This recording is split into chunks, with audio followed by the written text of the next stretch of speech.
what are the truths of the gospel? There are 7 things that we need to learn. Number 1, God exists and He created the universe out of nothing. In the beginning, God said, "Let there be light." Number 2, Jesus is fully God. Jesus revealed His deity through the teachings of the parables. He also claimed to be God when He claimed to be the Son of Man, which was a reference back to Daniel chapter 7, verses 13 and 14. He also claimed to be the I Am in John 8:58, which is a reference back to Exodus chapter 3. Jesus is fully God. He proved His deity by His resurrection. Point number 3 is Jesus is truly human. This is very important. There's a heresy out there that started very early, this idea that Jesus had not come in the flesh. The Apostle Paul spoke out against this. This was the heresy known as Docetism. And even today, there's some liberal critical scholars who say that it doesn't matter whether Jesus really came as long as He lives in your heart. There couldn't be anything further from the truth. Point number 4 is that Jesus died on the cross. Paul says this in 1 Corinthians chapter 15, "For what I received, I passed on to you as of first importance, that Christ died according to the Scriptures."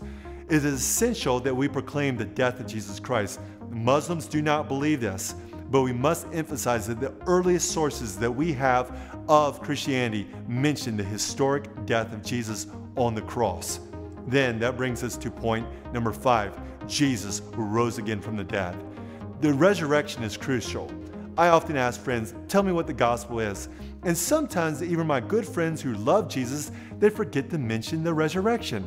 Paul says this in 1 Corinthians chapter 15, "If Christ has not been raised from the dead, your faith is useless and you're still in your sins." So when proclaiming the gospel, we must study and emphasize the resurrection of Jesus Christ, which brings us to point number 6.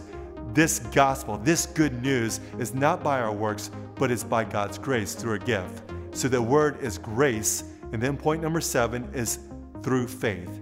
It is received by God's grace as a gift. That's point number 6. And then point number 7 is by faith.